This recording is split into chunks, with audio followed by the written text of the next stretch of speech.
परत एकदा सोपा प्रश्न, मिरर इमेज विचारले, एका घड्याळात 9:20 वाजले, एका घड्याळात 9:20, हे 4, हे 3 आणि हे 9.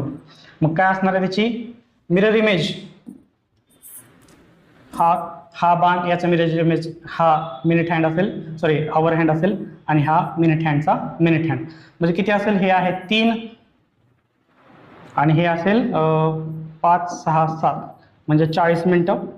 आणि 2च्या हा 9 किंवा आपल्याला काय म्हणलं 9:20. मग हा जो बाण असेल थोडासा किंचित 9च्या वरती असेल.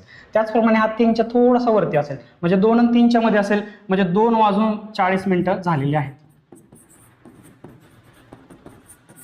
समजतंय? 9:20 झालेले आहेत ना, म्हणजे आकडा हा 10 कडे थोडासा सरकलाय, म्हणून हा 3च्या वरती 2 कडे सरकलाय, म्हणजे 2:40 झाले असणार. 6, 7, 8 माफ करा 8, 2:40. उत्तर आहे 2:40. समजलं? सोपा प्रश्न होता, फक्त हे लक्षात ठेवायचं होतं की थोडासा बाण कललेला आहे आपला, म्हणजे आपला तास काटा, आवर हँड.